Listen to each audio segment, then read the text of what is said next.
The bell above Petals and Thorns chimed softly as I pushed through the door, my arms loaded with buckets of fresh peonies that had arrived before dawn. The scent of earth and green stems clung to my fingers, a perfume I'd grown to love over the past 2 years working here.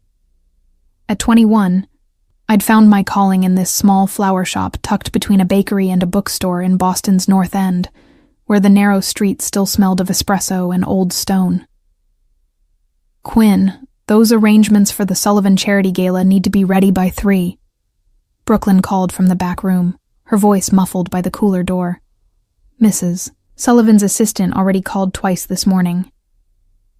I set the peonies down on the work table, flexing my fingers. The Sullivan family. Just the name made something flutter in my chest, though I'd trained myself not to examine that feeling too closely. For 2 years, our shop had been the exclusive florist for Sullivan family events, weddings, galas, even the occasional funeral, though those were mercifully rare. The contract had transformed our modest business into something profitable, something secure. What Brooklyn didn't know, what no one knew, was that I'd noticed him. Declan Sullivan. The eldest son, the one people whispered about when they thought I wasn't listening, the one whose presence at family events was both expected and somehow unsettling, like a storm cloud on an otherwise perfect day. He never spoke to me, never even looked directly at me as far as I could tell, but I felt him watching, always watching.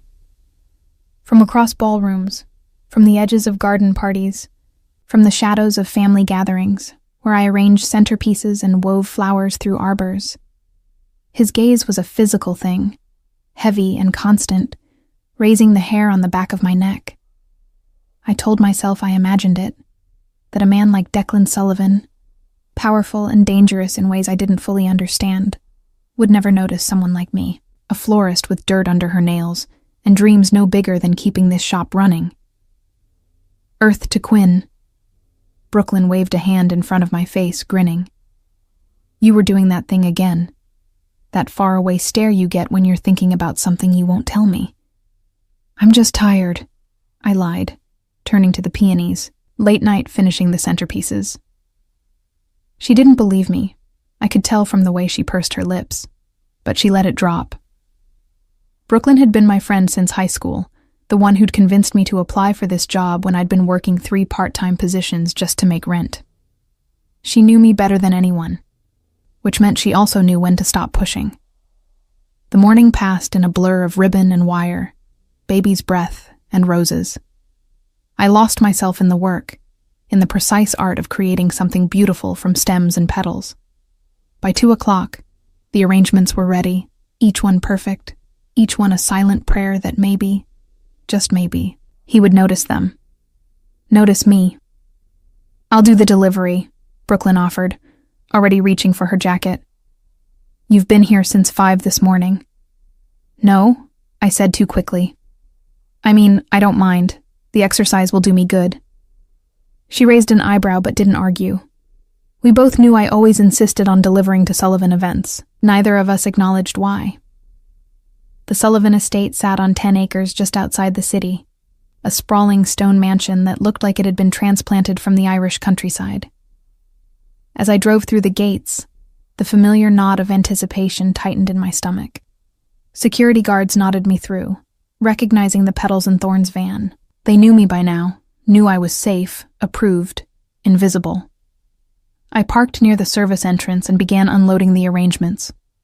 The charity gala would be held in the garden tomorrow evening, but setup began today. I knew the routine by heart now, knew exactly where each arrangement would go, had mapped it out in my head a dozen times. "Miss Hayes." The voice made me jump, nearly dropping the armload of flowers I'd just lifted from the van. I turned to find Kieran Malone standing behind me, Declan's second in command and the man everyone said was the buffer between the Sullivan family and their more questionable business dealings. He was tall and broad-shouldered, with the kind of face that could be friendly or frightening depending on the situation. "Mr. Malone," I managed, steadying the flowers. "I didn't hear you approach." "That's the idea," he said, but his smile was warm. "Let me help you with those. Mrs. Sullivan wants to discuss the placement of the arrangements with you directly." My stomach flipped. In 2 years, I'd never spoken to Morgan Sullivan beyond brief pleasantries. She was Declan's younger sister, the public face of the family's charitable work, and by all accounts a force of nature. I followed Kieran through the service entrance, my arms still full of flowers, trying not to gawk at the interior of the mansion. I'd been here dozens of times, but never inside, never past the kitchens and storage areas where deliveries were made. The garden was already taking shape, with workers setting up tables and stringing lights through the trees. It would be beautiful tomorrow. I could picture it already. Candlelight and flowers and the soft murmur of Boston's elite pretending they didn't know where Sullivan money really came from. "Quinn." Morgan Sullivan appeared from behind a trellis, her red hair catching the afternoon sunlight. She was stunning, tall and elegant in a way that made me acutely aware of my dirt-stained jeans and simple t-shirt. "The arrangements are perfect, as always, but I want to make a change." My heart sank. Changes this late usually meant staying until midnight to remake everything. "I want you here tomorrow night," she continued, seeing my expression. "Not just for setup. I want you present during the event in case any of the arrangements need adjusting. You have an eye for this, and I trust you." I blinked, stunned. I don't have anything to wear to an event like this." Morgan waved a hand dismissively. "Come early. We'll find you something appropriate. Consider it a bonus for 2 years of exceptional work." She smiled, and it reached her eyes. "Besides, it's time you met the family properly. You've been part of our events for so long, you might as well be part of the team."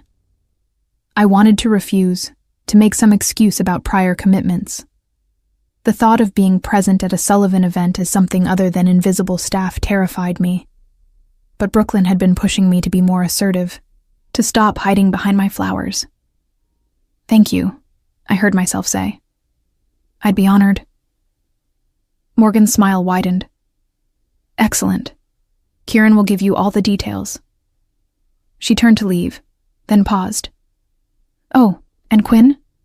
Wear your hair down tomorrow. You have beautiful hair, you should show it off." After she left, I stood frozen, processing what had just happened. Kieran cleared his throat. "She's right, you know, about your work.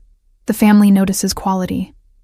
"The family," I repeated, my voice carefully neutral. Something flickered across Kieran's face, amusement maybe, or understanding. "Yes, the family." He handed me a card with a time and instructions for tomorrow. 7 o'clock. Use the main entrance this time, not the service door. That evening, back at the shop, Brooklyn squealed when I told her. "You're going to the Sullivan Gala? As a guest? Quinn, do you know how many people would kill for an invitation?" "I'm not really a guest," I protested, putting away the last of the supplies. "I'm working. Just visibly working instead of behind the scenes." "Still." She leaned against the counter, studying me with those knowing eyes. "This could be good for you. When was the last time you went to something fancy? Did something just for yourself?" "I do things for myself all the time." "Reading in your apartment doesn't count." She pulled out her phone. "We're going shopping. Tomorrow morning. And before you argue, I'm paying. Consider it an early birthday present."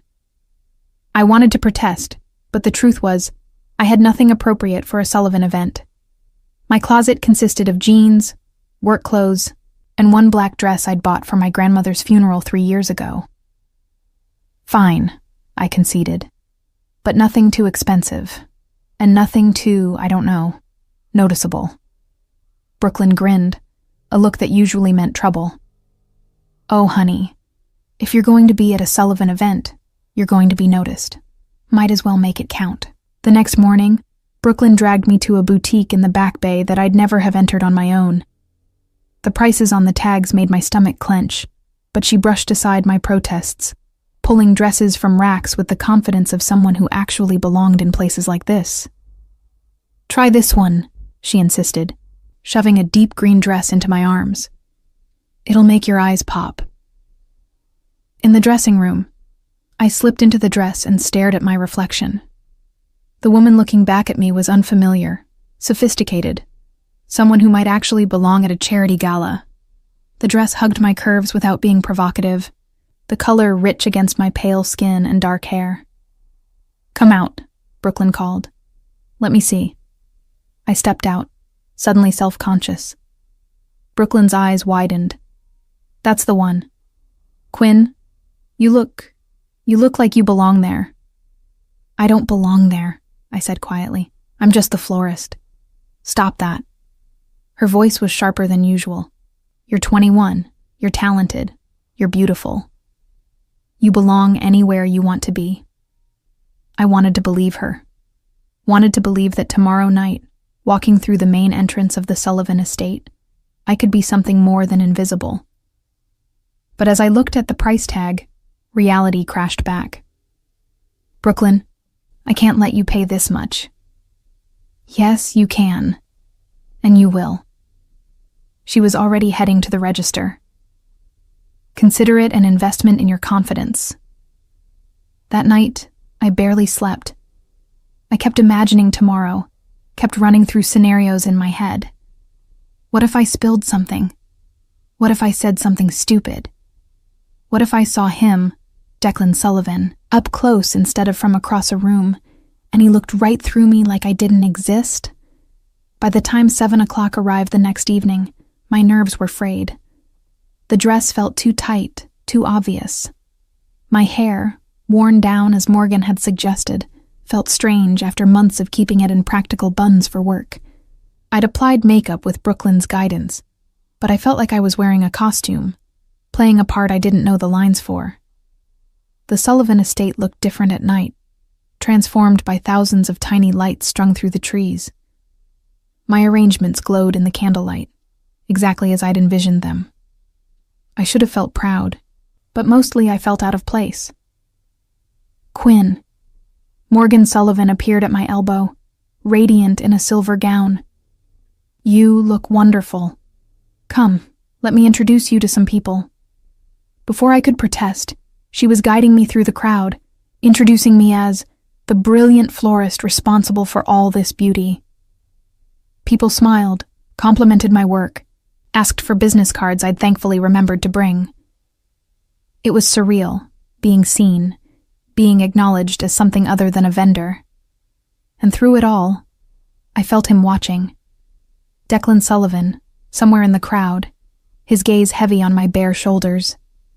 I didn't look for him, didn't dare. If I saw him watching, if I confirmed what I'd felt for 2 years, everything would become real. "There you are." A man appeared beside me as Morgan stepped away to greet new arrivals. He was young, maybe late 20s, with sandy hair and an easy smile. "I've been looking for you all evening.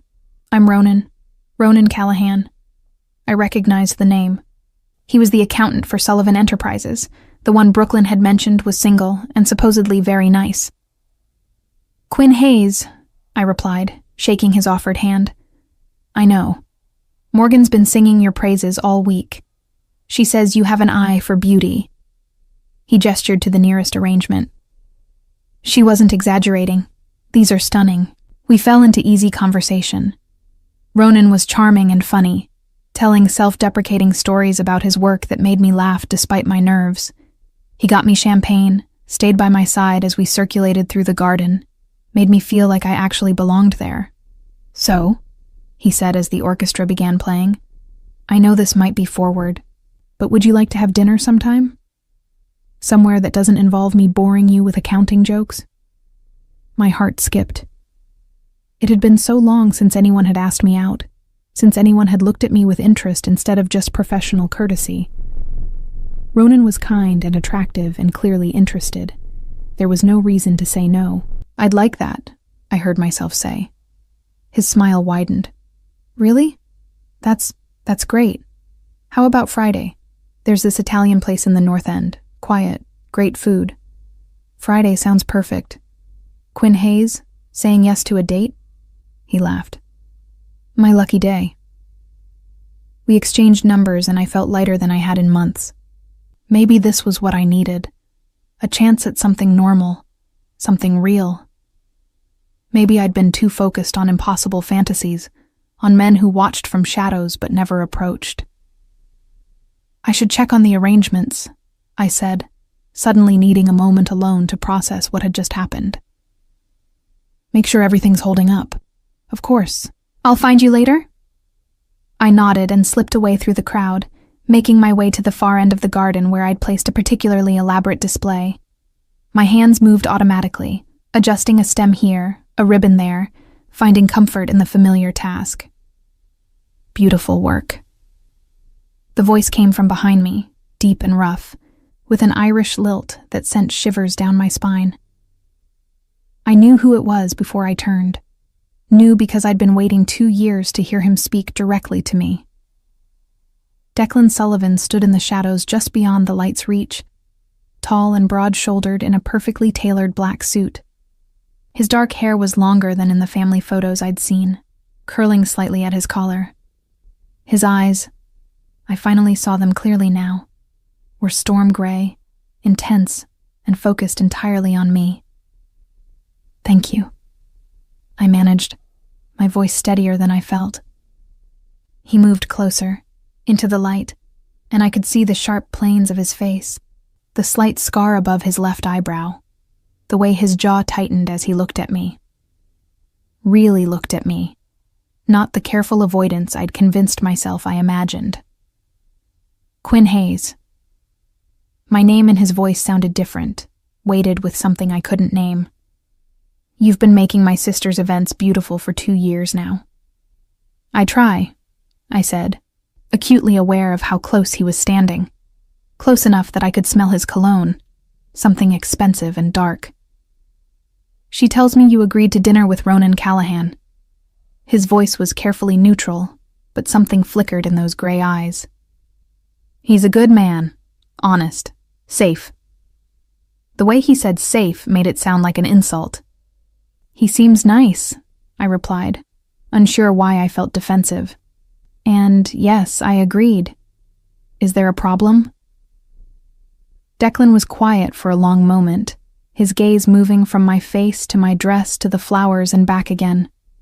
Then he closed his eyes, drew in a deep breath, and when he opened them again, his expression was locked down tight. No problem, he said. Enjoy your evening, Miss Hayes. He turned and walked away, disappearing into the crowd before I could process what had just happened. But I'd seen it, in that moment before he locked his expression down. I'd seen something that looked like jealousy, like possession, like a man barely holding on to his control. And I realized, with a certainty that terrified and thrilled me in equal measure, that I hadn't imagined anything. Declan Sullivan had been watching me for 2 years, and the careful distance he'd maintained was about to shatter. The week after the gala passed in a strange haze, I threw myself into work, creating arrangements for a wedding, a corporate event, and 3 funerals. My hands moved automatically, weaving stems and ribbon while my mind replayed that moment in the garden over and over. Declan's voice saying Ronan was safe. The way he'd closed his eyes and taken that deep breath, as if steadying himself against something violent. Brooklyn noticed, of course. She always noticed. You've been weird since the gala, she said Wednesday afternoon, catching me staring into space while holding a bunch of lilies. Did something happen? Did you spill champagne on someone important? No, nothing like that. I forced myself to focus on the flowers. It was fine. Good, actually. I got a date out of it. Her eyes lit up. With the accountant? Ronan? Quinn? That's amazing. When? Friday night. Italian place in the North End. And you're telling me this in that voice? The voice that sounds like you're describing a dental appointment? She set down her pruning shears and crossed her arms. What aren't you telling me? I wanted to confide in her, wanted to explain the confusion churning inside me. But how could I explain that I was going on a date with a perfectly nice man, while unable to stop thinking about another man entirely? A man who'd never even had a full conversation with me until 5 days ago. "I'm just nervous," I said. "It's been a while since I went on a date." Brooklyn softened. "It's going to be great. Ronan seems really into you. And you deserve someone who's into you, Quinn. Someone who actually asks you out instead of just, I don't know, staring creepily from across rooms." My head snapped up. "What?" "Nothing." She busied herself with the flowers. "Just, you deserve someone direct. Someone who makes his intentions clear." Thursday evening, I was closing up the shop when my phone buzzed. A text from Ronan. "Still on for tomorrow? I'm really looking forward to it." I typed back, "Me too. See you at 7. Another buzz, almost immediately. But this time, it was an unknown number. The restaurant Ronan chose closed last month. Food poisoning scandal. "You might want to suggest somewhere else." I stared at the message, my stomach tightening. Who would text me this? And how did they have my number? I called Ronan. "Hey, quick question. The place we're going tomorrow, you're sure it's still open?" A pause. "Of course. Why?" Someone mentioned they thought it closed. Let me check." I heard him typing. A longer pause. "Huh. That's weird. You're right. It closed 3 weeks ago. How did I not know that? I could have sworn I saw it was still open when I looked yesterday."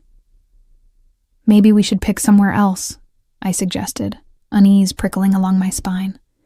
"There's that new place on Hanover Street, Lucia's. Supposed to be excellent. Let me see if I can get us a reservation." After we hung up, I stared at the unknown number, blocked it, tried to shake off the strange feeling that someone was watching, interfering, steering. Friday arrived with gray skies threatening rain. I spent the day distracted, nearly cutting myself twice while trimming roses. Brooklyn finally banned me from sharp objects and sent me to do inventory in the back room. "You're a mess," she declared. "Go home early, take a bath, relax. You're acting like this is your execution instead of a date with a nice guy." At home, I tried to follow her advice. I took a long shower, dried my hair carefully, applied makeup with a steadier hand than I felt. The dress I'd chosen was simpler than the one from the gala, a deep burgundy wrap style that Brooklyn had insisted I buy. My phone buzzed while I was putting on earrings. "Ronan. Bad news. Lucia's had a pipe burst. They're closed for repairs. I'm so sorry, this is ridiculous. Want to just grab pizza and call it a casual night?" I stared at the message. 2 restaurants, both suddenly unavailable. Coincidence? "Pizza sounds perfect," I replied. Because what else could I say? That I suspected someone was sabotaging our date? That sounded paranoid even in my own head. "Great. There's a place near the waterfront. Tony's. Casual, but amazing. Meet you there at 7? Tony's was indeed casual, the kind of neighborhood place with checkered tablecloths and wine served in regular glasses. Ronan was already there when I arrived, looking apologetic and charming in jeans and a button-down. "I promise I'm not usually this cursed," he said, standing to greet me. "This is the worst streak of restaurant luck I've ever had." "It's fine." I meant it. The casual atmosphere actually helped my nerves. "Pizza sounds perfect." We ordered, and conversation flowed easily. Ronan told me about growing up in Southie, about his mother who still tried to set him up with nice Irish girls from the parish. I told him about the flower shop, about how I'd stumbled into it and found something I loved. "You light up when you talk about it," he observed. "That's rare. Most people just endure their jobs." "I'm lucky," I admitted. Though some days I wonder if I should want more, if I should be more ambitious. Why? You're doing what you love. You're good at it. You're making people happy. Seems like success to me. It was a sweet thing to say, the right thing to say. So why did it feel like something was missing? We were halfway through our pizza when I felt it. That familiar weight of being watched. I glanced around the restaurant, but saw only other couples, families, the staff moving between tables. "You okay?" Ronan asked. "Fine. Just thought I saw someone I knew." But I hadn't, and yet the feeling persisted, raising goosebumps on my arms despite the warm restaurant. Ronan insisted on walking me to my car afterward. The waterfront was beautiful in the evening light, boats bobbing gently in the harbor. "I had a really good time," he said when we reached my car. "Even with the restaurant disasters. Maybe we could try this again? Somewhere I personally inspect beforehand for structural integrity?" I laughed. "I'd like that." He leaned in, telegraphing his intention, giving me time to pull away if I wanted. His kiss was sweet and gentle, perfectly nice. When he pulled back, he was smiling. "I'll call you," he promised. I drove home feeling confused. The date had been good. Ronan was kind and funny and clearly interested. There was no reason I shouldn't want to see him again. And yet, all I could think about was gray eyes in the shadows. A deep voice saying "safe," like it was an accusation. That night, I dreamed of Declan Sullivan. Not the careful, distant version I'd observed for 2 years, but the man from the garden. Close enough to touch. Close enough that I could see the storm in his eyes before he locked it away. Saturday morning, Saturday. Brooklyn demanded details over coffee at our usual cafe. "So? How was it? Are you seeing him again?" "It was good. He's really nice." "You're doing the voice again." She stirred her latte aggressively. "The nice voice, like you're describing oatmeal." "I'm not. It was genuinely good. We had fun." "But?" I sighed. "No, but. I'm seeing him again next week. He's taking me to the aquarium." Brooklyn studied me over her coffee cup. "You know you can tell me anything, right? If something's bothering you." "I know." But how could I tell her that something was bothering me? That I felt like I was being steered, manipulated, watched. She'd think I was paranoid. Maybe I was. The following Thursday, Ronan called. "So, slight problem. The aquarium is closed for maintenance next weekend, but there's a concert in the park on Saturday instead. Jazz band, really good. Interested?" Another cancellation. Another convenient alternative. "Sure," I said slowly. "That sounds nice." "You don't sound sure." "No, I am. It's just... Have you noticed that we've had a lot of bad luck with our plans?" "Tell me about it." He laughed. "Maybe we're cursed, but hey, we're adaptable." Saturday's concert was perfect. The weather cooperated, the band was excellent, and Ronan brought a picnic that included wine and cheese and chocolate-covered strawberries. "You went all out," I said, impressed despite myself. "Well, after all the disasters, I figured I'd better make it worth your while." We spread a blanket on the grass, ate and listened to music, and it should have been romantic. It was romantic. Ronan held my hand, made me laugh, looked at me like I was someone special. And yet, that feeling again. Eyes on me. I scanned the crowd, and this time, I saw him. Declan Sullivan, standing near a tree about 50 yards away, hands in his pockets, watching. When our eyes met, he didn't look away, didn't pretend he wasn't there, just held my gaze with an intensity that made my breath catch. "Quinn?" Ronan followed my line of sight. "Do you know Declan?" "Not really. I mean, I've met him, at events. He's a good boss, intense, but fair." Ronan waved, and after a long moment, Declan raised his hand in acknowledgement before turning and walking away. "That was weird," Ronan said. "Didn't take him for a jazz concert type." But I knew. Suddenly, with absolute certainty, I knew. The restaurants, the aquarium, all of it. Declan Sullivan had been sabotaging my dates. Not so drastically that they were ruined, just enough to steer us toward places where he could watch, where he could see me with Ronan. Anger bloomed hot in my chest. What right did he have? He'd never approached me, never indicated any interest beyond watching from shadows. He had no claim on me, no right to interfere in my life. I need to go, I said abruptly, standing. What? But the concert just started. I'm sorry. I just remembered something I need to do. It's important. Ronan looked hurt and confused. Did I do something wrong?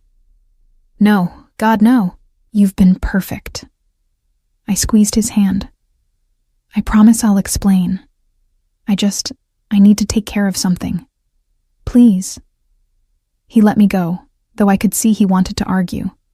I grabbed my purse and headed in the direction Declan had gone, fury giving me courage I didn't know I possessed. I found him 2 blocks away, standing beside a black SUV, as if he'd been waiting. What the hell do you think you're doing? I demanded, not caring who might overhear. His expression remained neutral, but something flickered in those gray eyes. Enjoying a concert in the park. Don't lie to me. The restaurants, the aquarium, you've been sabotaging my dates with Ronan. That's quite an accusation. Is it? Is it really? I stepped closer, tilted my chin up to meet his gaze. You've been watching me for 2 years, Declan. Don't think I haven't noticed. And now that someone actually asks me out, suddenly everything goes wrong? He was quiet for a long moment, his jaw tight.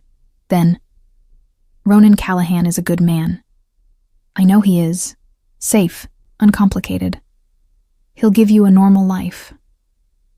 And that's a problem because you deserve better than normal. The words came out rough, like they'd been dragged from somewhere deep. You deserve more than someone who doesn't understand what he'd be risking by being with you. I stared at him, my anger faltering. What are you talking about? Declan stepped closer, and suddenly there was barely any space between us. You think I haven't wanted to talk to you, to approach you? For 2 years I've watched you work, watched you create beauty out of nothing, watched you smile at people who don't deserve it. And every time I wanted to cross that line, I reminded myself of what I am, what my world would do to someone like you. Someone like me, I repeated, my voice barely a whisper. Innocent. Good. Untouched by the ugliness I deal with every day. His hand lifted, hovering near my face before he forced it back down. Ronan can give you that normal life. I can't. I won't let you into my world, Quinn. And I won't let you make that choice when you don't understand what it means. That's not your choice to make. The anger returned, hotter now. You don't get to decide what's best for me. You don't get to interfere in my life from the shadows and call it protection. I'm trying to keep you safe. From what? From you? I laughed, but it was bitter. You know what's not safe, Declan? Being manipulated, being watched without consent, having someone mess with my life because he thinks he knows better. Something cracked in his expression, a flash of pain quickly masked. You're right. I had no right. I'll stop. Will you? I challenged. Will you really? Or will you just find subtler ways to interfere? He was silent, and I had my answer. Stay away from me, I said, fighting back tears I refused to let him see. If you can't be honest, if you can't actually talk to me like I'm a person instead of something to watch and protect from a distance, then stay away. I don't need your shadow hanging over me. I turned and walked away before he could respond, before I could see if my words had landed. My hands were shaking, my breath coming in short gasps. But I'd done it. I'd confronted him. And now I needed to figure out what came next. Back at the park, Ronan was packing up the picnic, his expression worried. Is everything okay? No, I admitted, because he deserved honesty. But it will be. I'm sorry I ran off. Do you want to talk about it? I looked at his kind face, his genuine concern. He was a good man, safe and uncomplicated, just like Declan had said, and maybe that should have been enough. There's someone else, I said quietly. I mean, there isn't. Not really. But it's complicated. Understanding dawned in his eyes. Declan, how did you know? The way he looks at you, like you're the only person in the room, even when you're not looking back. Ronan smiled sadly. I'd have to be blind not to see it. I just hoped maybe, but I get it. When someone looks at you like that, it's hard to see anyone else. I'm sorry. Don't be. I'd rather know now than, well. He handed me the blanket. For what it's worth, be careful. Declan's a good boss, but his world, it's not safe, Quinn. Whatever you decide, make sure you're going into it with your eyes open. I nodded, unable to speak past the lump in my throat. That night, alone in my apartment, I finally let myself cry. Not for Ronan, though I felt guilty for hurting him. Not even for the confusion and anger swirling inside me, but for the truth I'd been avoiding for 2 years. I'd been watching Declan Sullivan just as much as he'd been watching me, and now that we'd finally confronted each other, I had no idea what happened next. I didn't go to work on Monday. For the first time in 2 years, I called Brooklyn and told her I was sick, which wasn't entirely a lie. I felt hollowed out, scraped raw by Saturday's confrontation. My apartment felt too small, the walls pressing in, but the thought of facing the world, of pretending everything was normal, seemed impossible. Brooklyn didn't push, which meant she knew something was seriously wrong. She just said she'd handle everything, and to take care of myself. I spent the day in pajamas, alternating between anger and something that felt dangerously close to heartbreak over a man I'd never even really known. Tuesday morning, Brooklyn showed up at my door with coffee and bagels, refusing to take no for an answer when I tried to send her away. We're talking about this, she announced, pushing past me into the apartment. Whatever happened Saturday, it wasn't just about Ronan. So start talking. I wanted to refuse, to keep it all locked inside where it couldn't hurt as much. But the words came spilling out. Everything I'd been holding in for 2 years. The watching, the feeling of eyes on me at every event.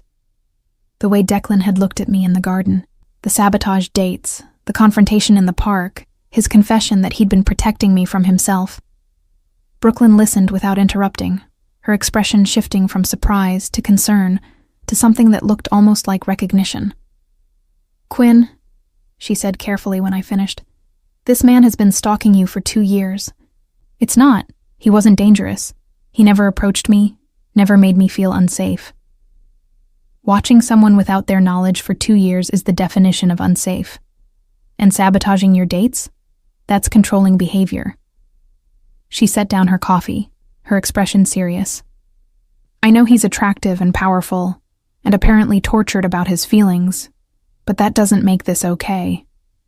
I know that. Did I? It's just, when he finally talked to me, when he explained why he'd stayed away, it wasn't about control. It was about protecting me from his world. His world. Brooklyn's voice was flat. You mean the organized crime world? Because let's be honest about what the Sullivan family really does. I'd been avoiding thinking about that part. About what it meant that Declan Sullivan, the man who made my heart race and my breath catch, was someone people whispered about in fear. Someone whose business operated in shadows and violence. I'm not stupid, I said quietly.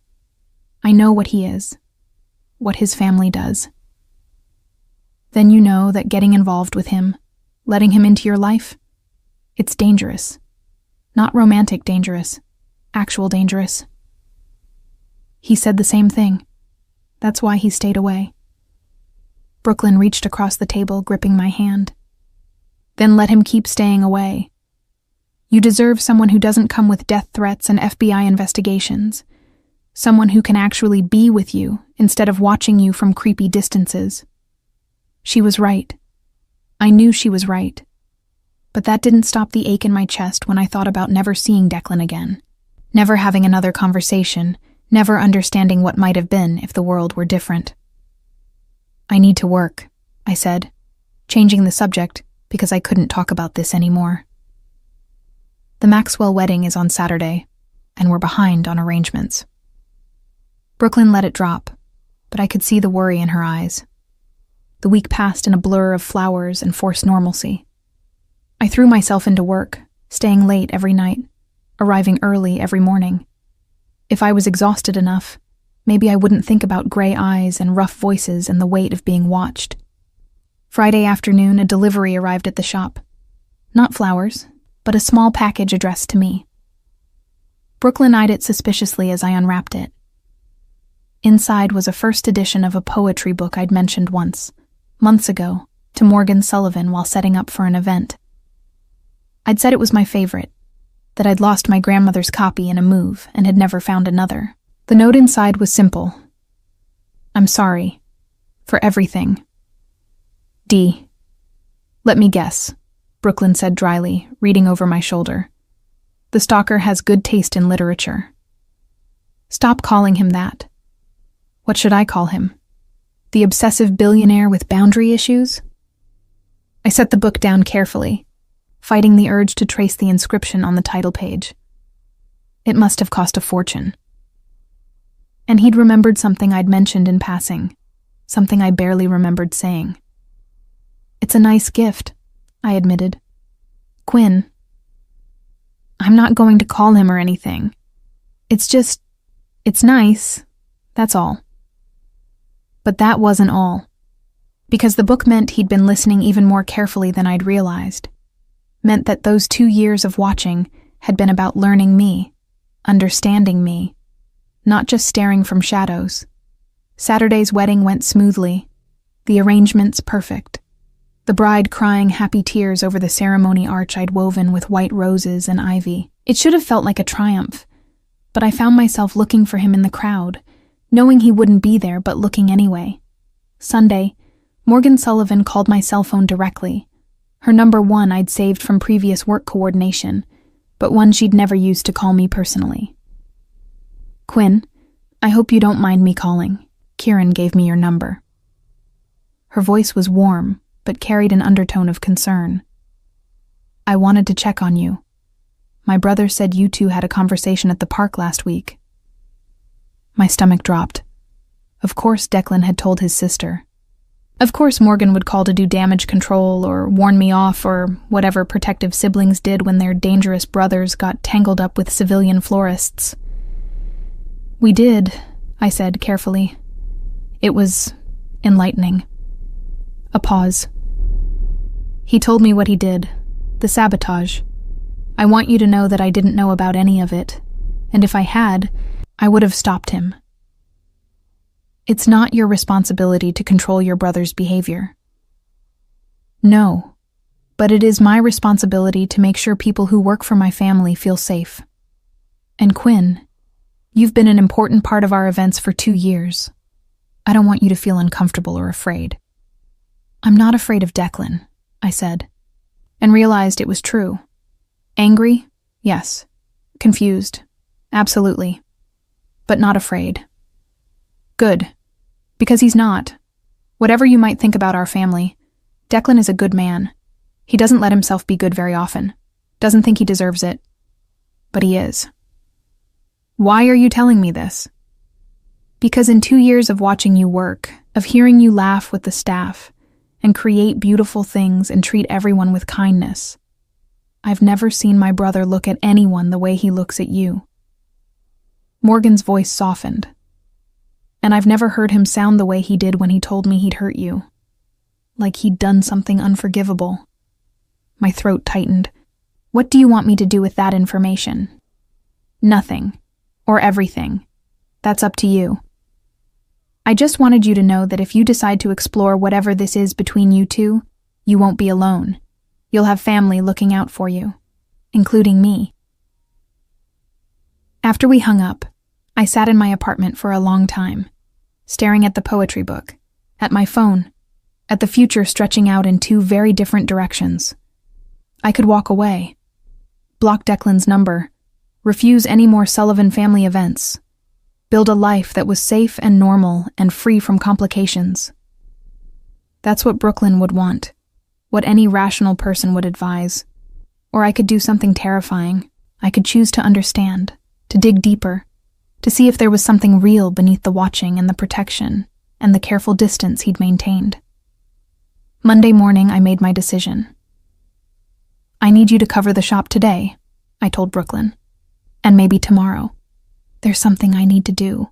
You please tell me you're not going to see him. I'm not promising that. Quinn. She grabbed my arms, her expression desperate. Please think about this. Once you're in that world, once you're tangled up with someone like Declan Sullivan, getting out is almost impossible. I know, but I can't move forward without understanding, without at least trying to see if... I trailed off, unsure how to finish. If what? If there's a future with a man who runs a criminal empire? If there's a future with a man who looks at me like I matter? The admission hurt to say out loud. I know it's stupid and dangerous and probably going to end badly, but I need to know. Brooklyn pulled me into a hug. Then be careful, and call me every day. And if anything feels wrong, if he scares you even once, you get out. Promise me. I promise. I drove to the Sullivan estate without calling ahead, knowing if I gave myself time to reconsider, I'd lose my nerve. Security recognized me and waved me through without question, though I saw one of them speaking urgently into a radio as I passed. The mansion looked different in the harsh morning light, less magical and more fortress-like. I parked near the main entrance, my hands gripping the steering wheel as I tried to slow my racing heart. The front door opened before I could knock. Kieran stood there, his expression carefully neutral. Miss Hayes, we weren't expecting you. Is Declan here? He's in a meeting. I can take a message. I'll wait. Kieran studied me for a long moment, then nodded. Follow me. He led me not to a waiting room, but to a library, a beautiful space lined with books and featuring large windows overlooking the garden where I'd confronted Declan at the gala. Where this had all started, in a way. He shouldn't be more than 30 minutes, Kieran said. Then, more gently, for what it's worth, I think you're brave for coming here. Or stupid. Brave and stupid aren't mutually exclusive. He smiled slightly. Help yourself to anything from the shelf. Declan's collection is extensive. After he left, I wandered the library, trailing my fingers along book spines, trying not to think about what I was about to do, trying not to imagine the conversation ahead, the questions I needed to ask, the truths I wasn't sure I wanted to hear. I was examining a first edition Yeats when the door opened behind me. Quinn. I turned slowly, giving myself time to school my expression. Declan stood in the doorway in shirt sleeves and slacks, his tie loosened, looking tired in a way that made him seem more human, more real. I got your gift, I said. The book. It's beautiful. I'm glad you liked it. He didn't move closer, just stayed by the door as if he didn't trust himself. I wasn't sure you'd want anything from me after Saturday. I wasn't sure either. I set the Yeats down carefully. But then I realized I couldn't move forward, either direction, without understanding, without actually talking to you like adults instead of whatever we've been doing for 2 years. Circling each other like wary animals. A ghost of a smile touched his lips. That's what Morgan called it. She called me, told me I'd have family looking out for me if I chose to explore this. His expression shifted, surprise and something that might have been hope. She shouldn't have presumed. Maybe not, but she wasn't wrong, was she? There is a this to explore. That's why you've been watching, why you sabotaged my dates, why you finally talked to me in the garden. Declan crossed to the window, putting distance between us even as we finally had the conversation we'd been avoiding. His reflection in the glass was clearer than his expression, revealing the tension in his shoulders, the tightness of his jaw. I've been in this life since I was 16, he said finally. When my father died and the responsibilities of the family business fell to me, I never chose it. But I embraced it because it was all I knew how to do. How to protect, how to control, how to survive in a world where weakness gets you killed. I'm not asking for your life story, I said gently. I'm asking why me. Out of everyone you've encountered in 20 years of this life, why am I the one you couldn't stay away from? He turned then, and the raw emotion in his eyes stole my breath. Because you were the first person in my world who looked at me and didn't see a weapon. You saw flowers and beauty and possibility. And every time I saw you create something beautiful in the middle of events full of people who would kill each other for advantage, I thought maybe there was still something good left in the world. That's a lot of weight to put on a florist. I tried to joke, but my voice shook. I know, and that's why I stayed away. Because you deserved better than to be someone's symbol of goodness. You deserved to actually be good, to live a good life. He took a step closer. But then you agreed to go out with Ronan, and I realized I'd been lying to myself. It wasn't about protecting you from my world. It was about protecting myself from what it would mean to let you go. So you sabotaged my dates instead of just talking to me like a normal person. I never claimed to be normal. No, I agreed. But you could have been honest. How? How do I walk up to a woman I've been watching for 2 years and say, I'm obsessed with you, I'm dangerous, and everyone around me dies violently, but would you like to get coffee? Despite everything, I laughed. That would have been a start. He moved closer, close enough that I could see the silver flecks in his gray eyes, close enough to smell cedar and something darker. I'm trying to be honest now. I'm trying to tell you that every instinct I have says to keep you at a distance, to let you live your safe, beautiful life. But I can't. Not anymore. Watching you walk away Saturday nearly killed me. What are you saying, Declan? I'm saying I'm selfish. I'm saying I want things I have no right to want. I'm saying that if you run right now, I won't stop you. But if you stay, his hand lifted, hovering near my face like it had in the park. If you stay, I can't promise to be noble anymore. I can't promise to protect you from myself. My heart pounded so hard I was sure he could hear it. This was the moment. The choice Brooklyn had warned me about. The decision that would change everything. I'm not asking you to be noble, I said quietly. I'm asking you to be honest. About what you want. About what this is. His hand finally made contact, fingers brushing my cheek with aching gentleness. I want you. I've wanted you since the first time I saw you laugh while arranging flowers for my sister's birthday party. I've wanted you through every event, every brief smile you gave me when you thought I wasn't looking. And I want you now, even knowing I'm damning us both. That's dramatic. It's realistic. My enemies will see you as a weakness. My family will expect things from you that aren't fair. Your friends will think you're insane for choosing this. And they'll all be right. You're really selling this, I said dryly. I'm trying to give you an out. One last chance to walk away before this gets complicated. I thought about Brooklyn's warnings, about Ronan's concern, about Morgan's offer of family. I thought about the poetry book and the 2 years of careful distance and the way Declan looked at me now. Like I was something precious and terrifying in equal measure. I don't want out, I heard myself say. I want honest. I want you to tell me when you're scared or when you're being overprotective or when you're about to do something stupid like sabotage my dates. I want communication instead of manipulation. And if you can't give me that, then I do walk away. But if you can.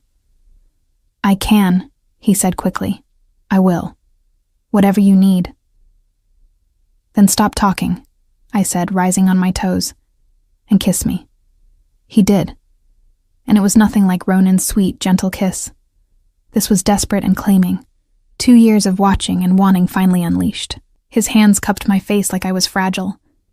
But his mouth was demanding. Possessive in a way that should have frightened me, but instead made something inside me ignite. When we finally broke apart, both breathing hard, he rested his forehead against mine. "This is going to be complicated," he murmured. "Everything worth having is. My world is dangerous. Then teach me how to navigate it. I don't deserve you." "Too bad," I said, pulling back to look him in the eyes. "You're stuck with me now." For the first time since I'd met him, Declan Sullivan smiled, really smiled, and it transformed him from dangerous to devastating. "God help us both," he whispered, and then he kissed me again. The next 2 weeks existed in a strange sort of bubble. Declan and I navigated the beginning of whatever we were becoming with the care of people defusing a bomb. He took me to quiet dinners at restaurants where security was tight and eyes were discreet. We walked through parks at dawn before the world woke up, his hand warm in mine as we talked about everything except the dangerous realities of his world. He was surprisingly easy to talk to once the walls came down. Funny in a dry way that caught me off guard, intelligent in a way that went beyond business savvy. He asked questions about my childhood, about my grandmother who'd taught me to love flowers, about the small dreams I'd never admitted to anyone.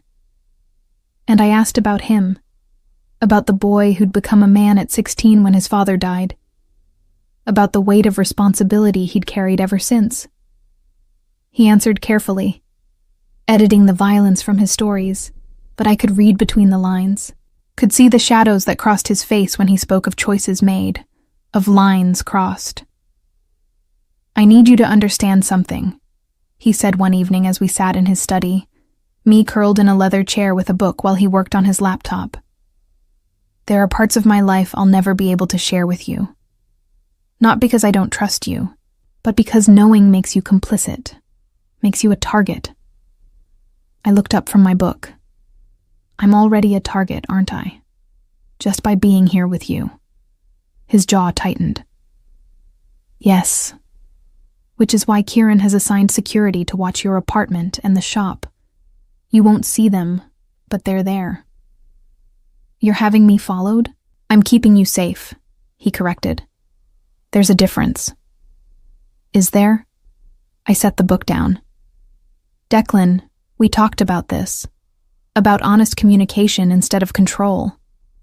And I'm being honest. My enemies will look for weaknesses. You are now my greatest weakness. That means you need protection whether you want it or not." I wanted to argue, to insist on autonomy and independence. But I also wasn't naive enough to think the protection was unnecessary. Declan's world operated by different rules, and refusing to acknowledge that would be dangerous for both of us. "Fine," I conceded. "But you tell me these things. You don't just assign security without discussing it with me first. Deal?" Relief flickered across his face. "Deal." Brooklyn was less understanding when I finally told her about Declan and me. "You're insane," she declared over coffee at the shop, her voice rising enough that I glanced nervously toward the street. "Quinn, this man runs the Irish mob. The actual mob. People die because of him. I know what he is. Do you? Do you really?" She leaned forward, her expression desperate. "Or are you so caught up in the romance of it all, the watching and the protection and the dangerous man with a soft spot, that you're ignoring reality?" "I'm not ignoring anything," I said. But doubt crept in. Was I? Was I so dazzled by Declan's attention that I was willfully blind to what being with him really meant? "He's having you followed, Quinn. He's assigned people to watch you without your permission. That's controlling behavior dressed up as protection. He told me about it after. We discussed it, after he'd already done it." Brooklyn's voice softened. "I love you. You're my best friend. And I'm terrified I'm going to get a phone call one day that you've been caught in crossfire or used as leverage or just disappeared because you were in the wrong place at the wrong time." I couldn't promise her she was wrong. Couldn't swear that those fears were unfounded. Because they weren't. "I'm being careful," I said instead. "Careful isn't enough in his world." She stood, gathering her purse. "But I can see you've made your decision. Just promise me that not if, when things get dangerous, you'll get out. You'll choose yourself over him. I promise." But as she left, I wondered if that was a promise I could keep. That Saturday, Declan invited me to a family dinner at the estate. "Morgan's been demanding to meet you properly," he explained. "Not as the florist, but as someone important to me." The phrasing made my heart skip. "Important to you. Don't sound so surprised. You know what you are to me." I didn't, not really. We'd been careful with words like girlfriend or relationship, as if labels might make things too real, too breakable. But the invitation to family dinner felt significant, like crossing a threshold. "Will your other siblings be there?" I asked. Declan had 2 younger brothers I'd never met, both involved in the family business in ways he never specified. "Liam and Callum, yes, and their wives." He hesitated. "Fair warning, family dinners can be intense. We're Irish, we're loud, and we don't agree on much. But we're loyal. Once you're in for life." "That's both comforting and terrifying," he smiled. "That's the Sullivan family in a nutshell." The dinner was exactly as advertised. The dining room buzzed with conversation and laughter, wine flowing freely as platters of food circulated. Morgan embraced me like we were already friends. Declan's brothers assessed me with curiosity tempered by caution, and their wives welcomed me with knowing smiles. "So you're the florist," Liam said, Declan's middle brother, built like a boxer and with a grin that was more trouble than charm. "The one who's had our fearless leader tied up in knots for 2 years. "I wasn't aware I had that much power," I replied, earning a laugh from the table. "Oh, you have no idea," Morgan said, refilling my wine glass. Declan's been insufferable, moping around, staring off into space, snapping at people. We all knew something was wrong, but he wouldn't tell us what. Or rather, who. "I don't mope," Declan said dryly. "You absolutely mope," Callum, the youngest, chimed in. "Remember when Quinn was sick last month and missed that event? You were a nightmare for 3 days." I turned to Declan. "I was sick for 2 days in October. How did you even know?" "The flower deliveries were handled by Brooklyn," he admitted, looking slightly abashed. "I called the shop to make sure you were okay." "That's not creepy at all," Liam said cheerfully. "Very normal behavior." "Leave him alone," Kieran interjected from his spot at the table. I'd learned he was essentially part of the family, having grown up with Declan after his own parents died. At least he's evolved from stalking to actual dating. That's progress. The easy teasing, the warmth of inclusion, made something in my chest ache. This was what family looked like when it worked, when loyalty and love coexisted with honesty and affection. "Quinn," Morgan said as dessert was served, "have you given any thought to that offer I made? About expanding your floral business to handle more of our events?" "I have, but I'm not sure the shop could handle the volume. It's just me and Brooklyn." "So hire more people. We'd provide funding for expansion if needed. Consider it an investment in a business we believe in." It was a generous offer, almost too generous. I looked at Declan, trying to read his expression. Was this his influence or genuine from Morgan? "That's something to think about," I said carefully. "I'd need to discuss it with Brooklyn first." "Of course," Morgan smiled. "No pressure. I just think you're wasting your potential in that small shop when you could be doing so much more." The evening wound down around 11. As people started leaving, Declan pulled me aside into his study. "I'm sorry if that was overwhelming," he said. "My family can be a lot. They're wonderful, loud and intense, but wonderful. They like you. Morgan hasn't stopped texting me about how perfect you are." He moved closer, his hand settling on my waist. "Stay tonight. I don't want you driving home this late." It wasn't the first time he'd asked. but it was the first time I was tempted to say yes. The thought of driving back to my empty apartment, of leaving the warmth and light of the Sullivan estate, felt suddenly unbearable.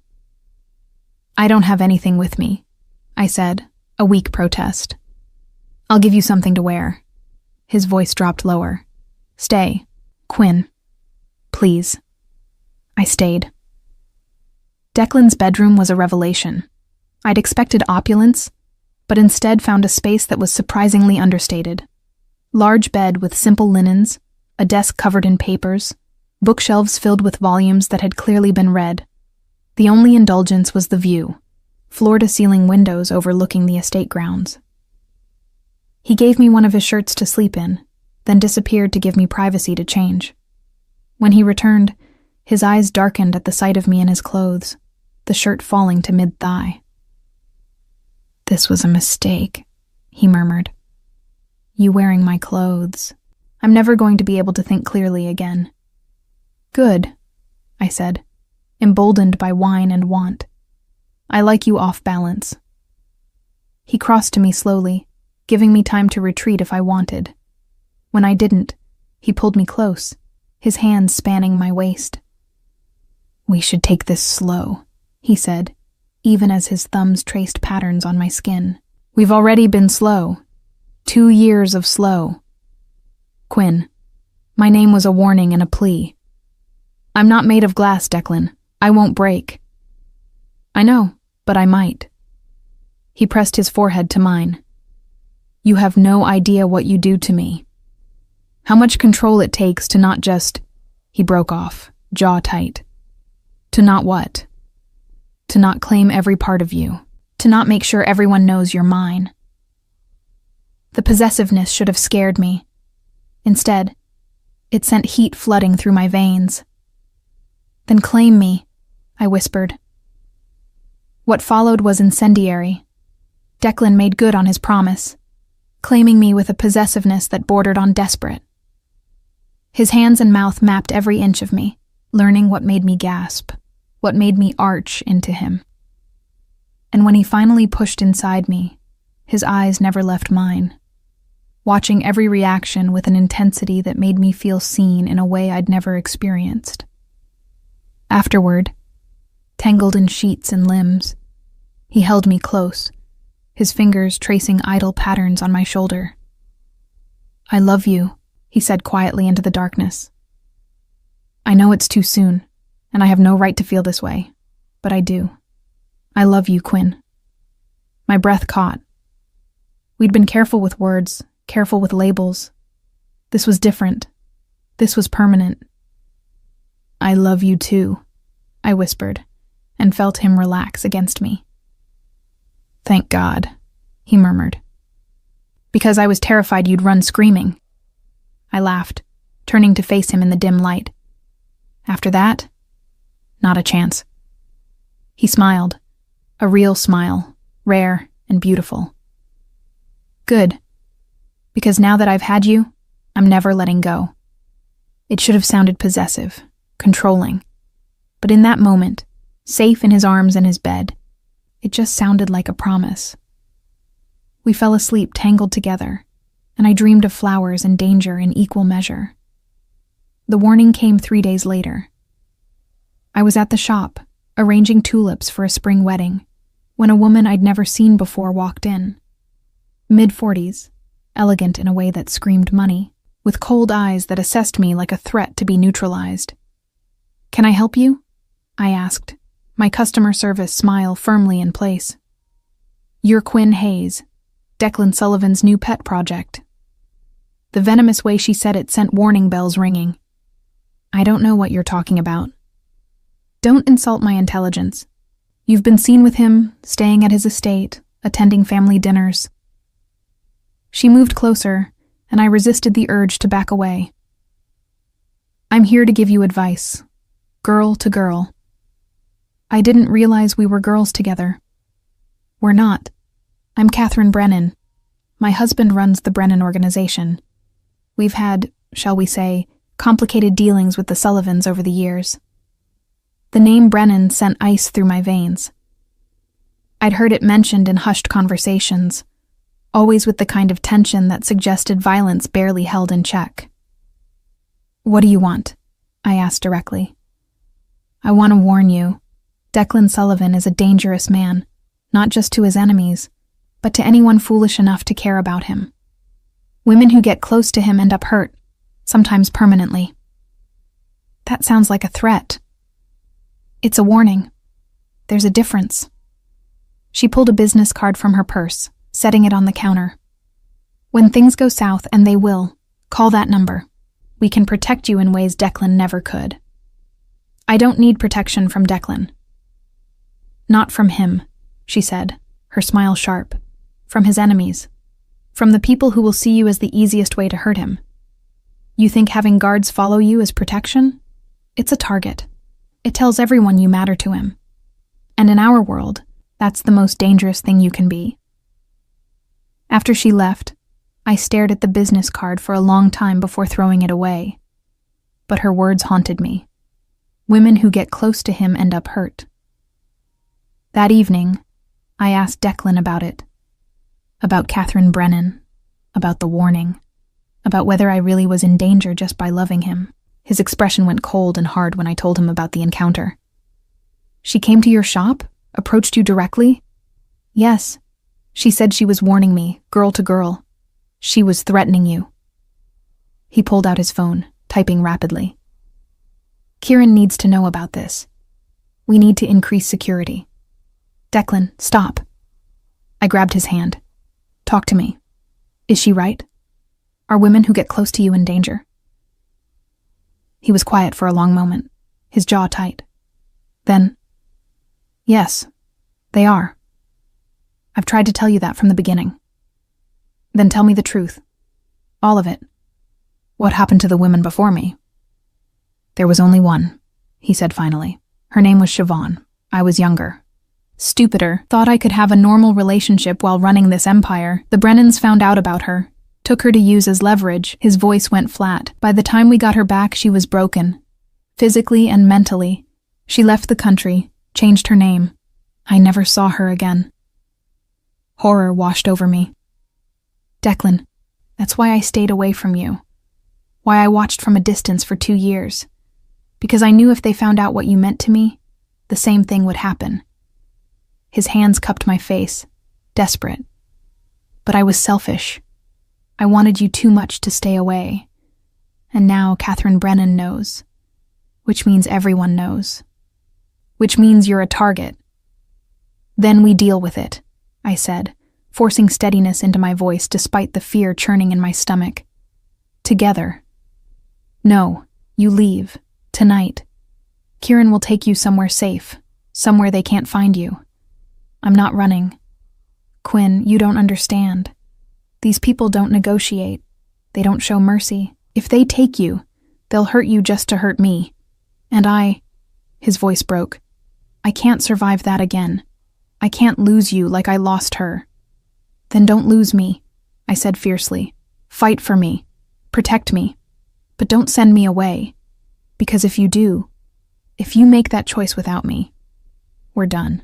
I won't be with someone who makes decisions about my life without me." He stared at me, conflict clear in his eyes. "You're asking me to risk everything I care about. I'm asking you to trust that I'm strong enough to handle this. That we're strong enough." I moved closer, my hands over his heart. "You said once that you were trying to protect me from your world, but I'm already in it, Declan. The only question is whether we face it together or apart." For a long moment I thought he'd choose safety over partnership. Then he pulled me close, burying his face in my hair. "Together," he whispered. "But you do exactly what security says. No arguments, no risks. If they say run, you run. Promise me." "I promise." But as I held him, feeling the tension in his body, I wondered if promises would be enough. If love could really survive in a world built on violence and fear, and whether Catherine Brennan's warning was about to become prophecy. The next 2 weeks were suffocating. Security tripled, which meant I couldn't go anywhere without guards flanking me. The shop felt like a fortress, with armed men trying and failing to look casual while positioned at every entrance. Brooklyn grew increasingly uncomfortable, her eyes following the guards with barely concealed fear. "This isn't sustainable," she said one afternoon, her voice low. "Quinn, customers are scared. We've had 3 cancellations this week alone. People don't want to visit a flower shop that looks like it's preparing for a siege." "I know. I'm working on it." "Are you? Because from where I'm standing, you're just accepting this as normal. As if having armed guards watching your every move is just the price of dating Declan Sullivan." "It is the price," I snapped, frustration boiling over. "And I don't have a choice. None of us do." Brooklyn's expression softened. "You always have a choice, Quinn. That's what I'm trying to tell you. You can choose yourself. You can walk away." But I couldn't. Leaving Declan would mean leaving part of myself, the part that felt alive and seen and cherished in ways I'd never experienced. Even if it meant living in a cage, even if it meant fear as a constant companion. "I can't," I whispered. "I love him." "I know," she said sadly. "That's what scares me most." That night, Declan called me to the estate for dinner. Just the 2 of us, he promised. A quiet evening away from the tension and fear. I should have known better than to believe in quiet. I arrived at 7, waved through by security who'd been expecting me. The house felt different without the usual bustle of family and staff. Quieter, emptier, almost eerie in its silence. "Declan?" I called, setting my purse on the entry table. No response. I moved through the house, checking the study, the living room, the kitchen. Empty, all of them. My phone was in my hand before I'd consciously decided to call him. It went straight to voicemail. "Okay," I whispered to myself. "Don't panic. There's a reasonable explanation." But my instincts, honed by weeks of hypervigilance, screamed that something was wrong. I was turning to leave when I heard it. A soft sound from upstairs, like furniture scraping against floor. Without thinking, I climbed the stairs, my heart hammering against my ribs. The sound came from Declan's bedroom. I pushed the door open slowly, dread pooling in my stomach. The room was trashed. Furniture overturned, papers scattered, clear signs of a struggle. And on the mirror above the dresser, written in what I desperately hoped was paint, but suspected was blood. "Come alone. You know where." My phone was in my hand. Kieran's number pulled up. When another message appeared on the mirror as if by magic, I realized with horror that someone was still in the room, using a marker to write, "Call anyone and he dies. East Dock, Pier 7. 1 hour. Alone." I spun, but saw no one. They were still here, watching, waiting to see what I'd do. Every instinct screamed to call for help, but the message was clear. If I involved security, if I brought the Sullivan family cavalry, Declan would die. I looked at my phone, at Kieran's number, at the easy choice that would bring help but might cost Declan his life. Then I deleted Kieran's number from the screen and slipped the phone into my pocket. If they wanted me alone, I'd come alone. But I wouldn't come helpless. The drive to the East Dock took 40 minutes through rush hour traffic. My hands were slick on the steering wheel, my mind racing through terrible scenarios. Was Declan hurt? Was he even still alive? Was I walking into a trap that would kill us both? Probably. But what choice did I have? Pier 7 was abandoned, the warehouses long ago condemned. My headlights illuminated rusted metal and broken concrete as I parked and climbed out. The wind off the water was cold, carrying the smell of salt and rot. "I'm here," I called into the darkness. "Where is he?" Lights blazed on, temporarily blinding me. When my vision cleared, I saw him. Declan was tied to a chair in the middle of the warehouse, his face bloody, his shirt torn. But alive. Still alive. His eyes met mine, and I saw fear there. Real fear. Not for himself, but for me.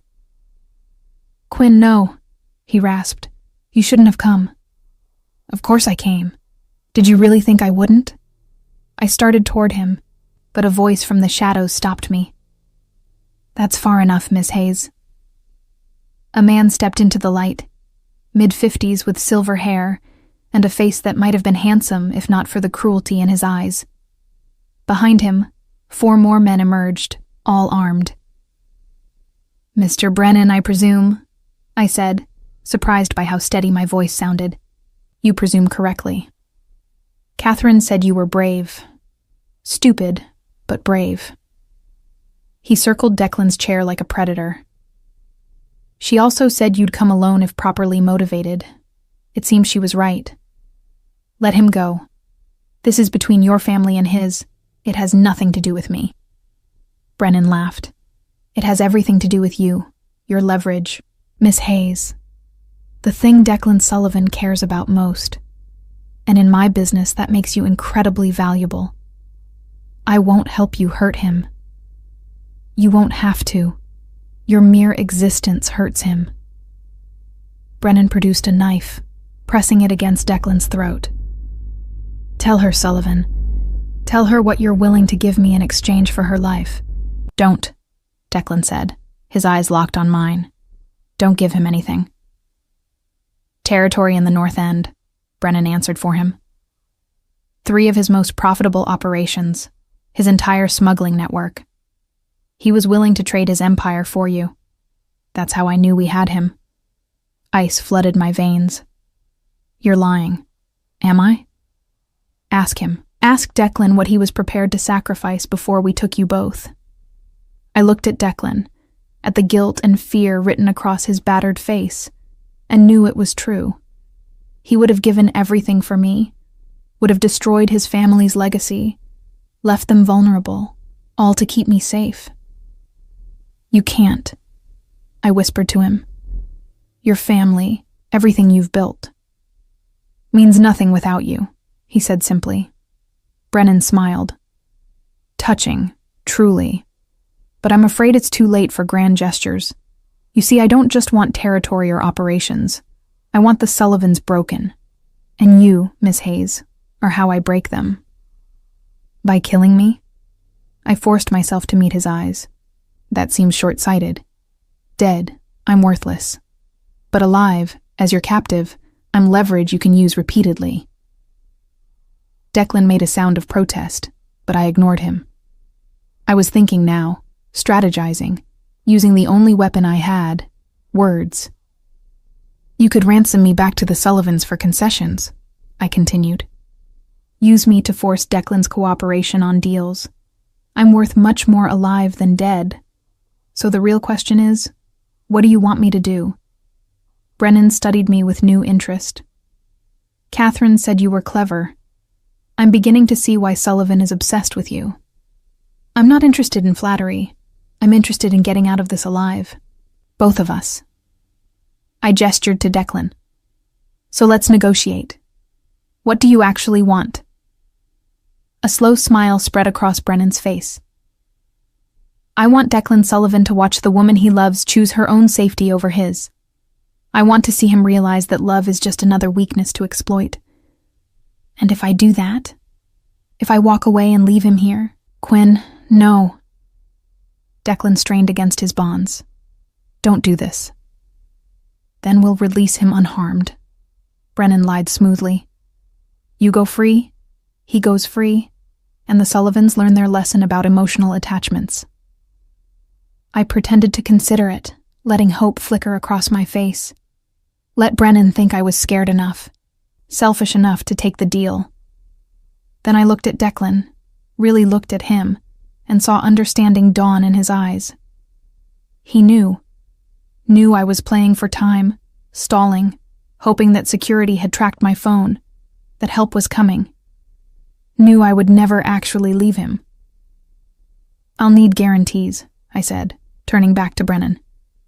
"How do I know you'll keep your word?" "You don't, but it's your only option."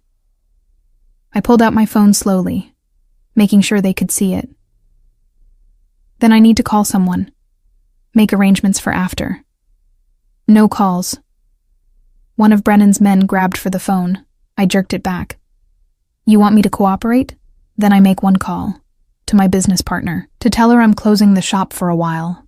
Otherwise, she'll get suspicious and call the police. Brennan considered this. One call. On speaker. No warnings. I dialed Brooklyn, praying she'd understand. She answered on the second ring. Quinn? Where are you? The security guys are going crazy looking for you. I'm fine, I said clearly. I'm at the East Dock, Pier 7. I just needed some space to think. A pause. Brooklyn was smart. She'd hear what I wasn't saying. The East Dock, she repeated carefully. That's pretty far for thinking space. I know, but sometimes you need distance to see things clearly.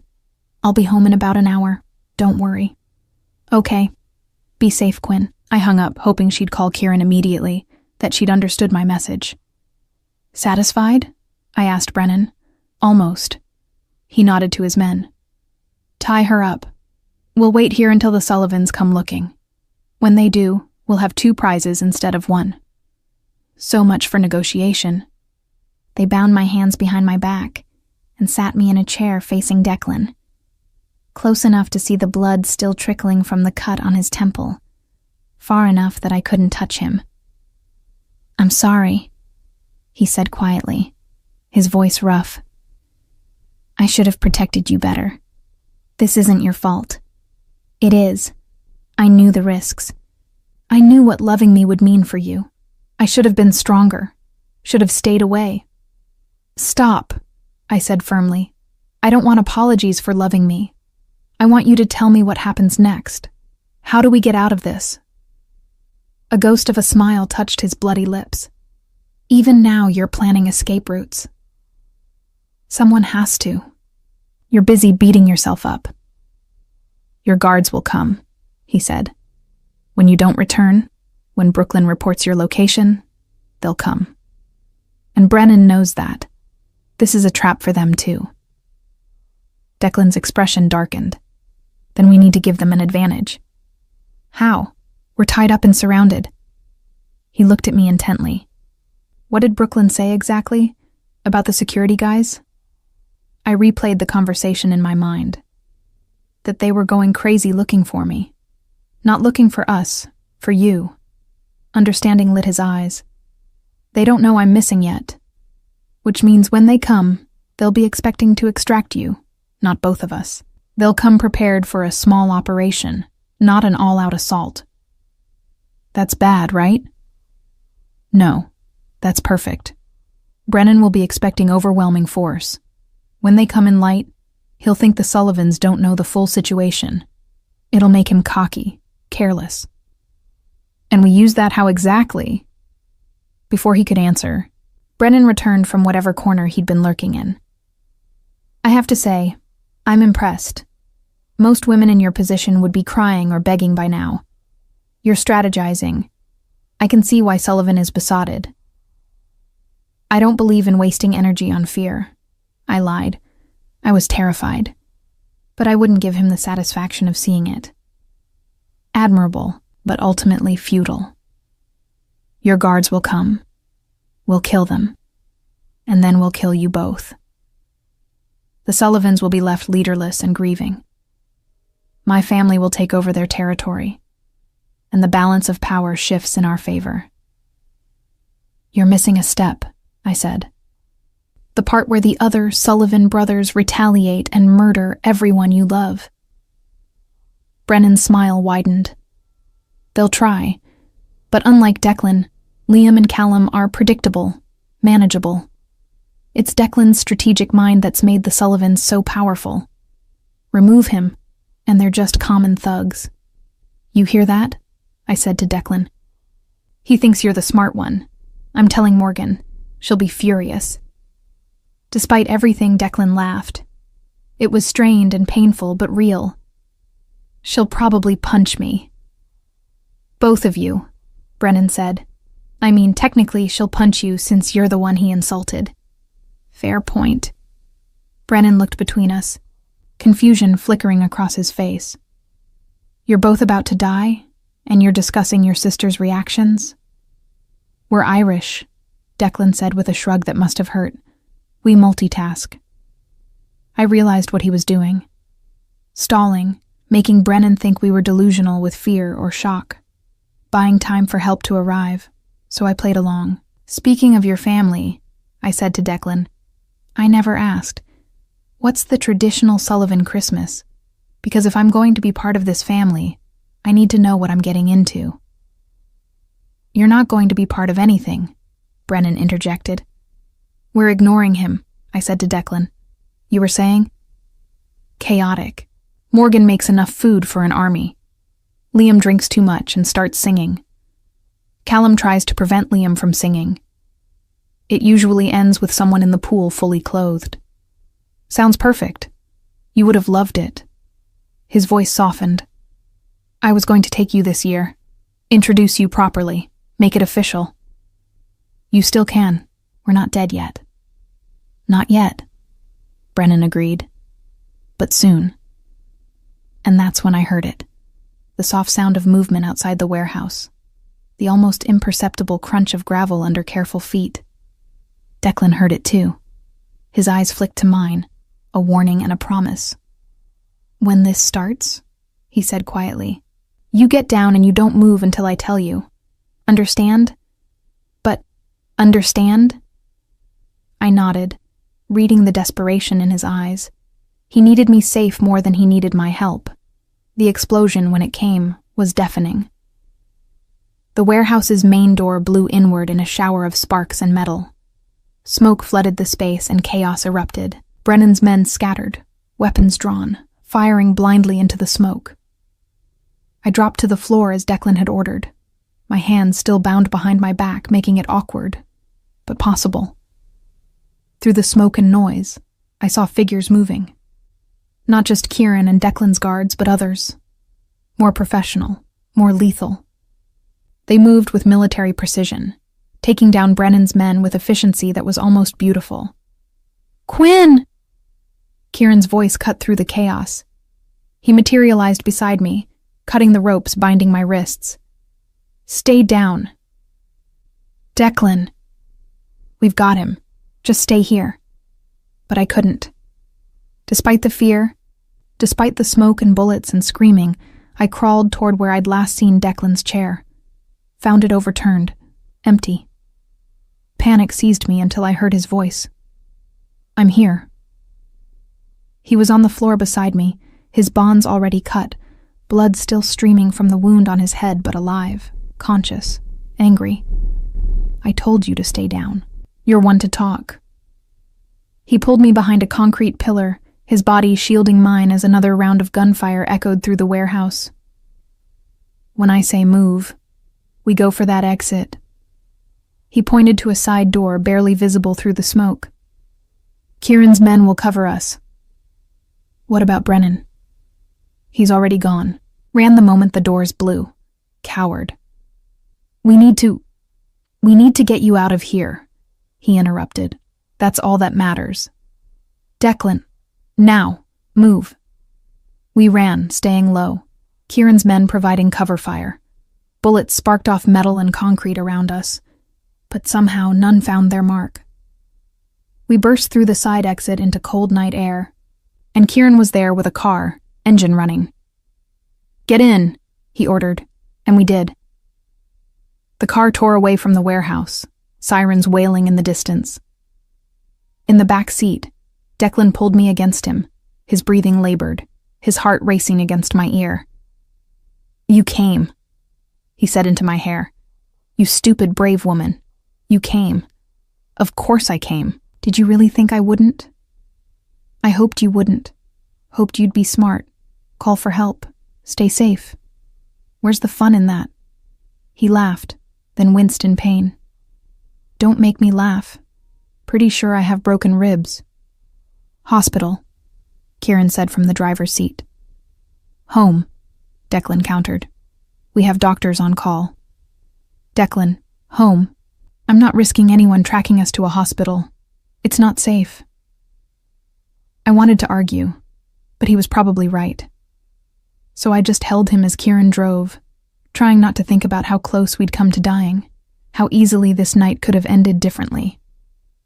"Thank you," Declan said quietly to Kieran, "for coming so quickly." "Thank Brooklyn."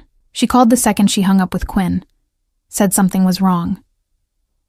We tracked Quinn's phone to the warehouse and mobilized immediately. "Remind me to give her a raise," I murmured. "Remind me to buy her a car," Declan added. We made it back to the estate, where Morgan met us at the door with a doctor and an expression that mixed fury and relief. "You're both idiots," she declared, "and we're tripling security again. No arguments." "Yes, ma'am," I said meekly. She softened slightly. "I'm glad you're okay. Both of you." The doctor examined us, declared Declan had 2 broken ribs and a mild concussion, and ordered bed rest that we all knew he wouldn't follow. When everyone finally left us alone in his room, the full weight of what had happened crashed over me. "We could have died," I whispered. "But we didn't. Because of luck. Because Brooklyn is smart and Kieran moved fast. But Declan, this is what our life will be like. Close calls and violence and constantly looking over our shoulders." He pulled me down beside him on the bed, gentle despite his injuries. "I know. And if that's not what you want, if this scared you enough to walk away, I'll understand. I'll even help you disappear somewhere he can't find you. Brennan? Anyone. I'll make sure you're safe, even if it means never seeing you again." I looked at him, really looked at him, bloody and battered and offering to let me go because he loved me too much to keep me in danger. "You're an idiot," I said. "What?" "An idiot. If you think I'm walking away after tonight, after seeing exactly what you were willing to sacrifice for me." "Quinn, I chose you, Declan. In that warehouse, when Brennan offered me a way out, I chose you. Not because I had to, not because I was trapped, but because I wanted to. Because I love you enough to fight for us." "You shouldn't have to fight. Everyone has to fight for what they love. This is just a more dramatic version."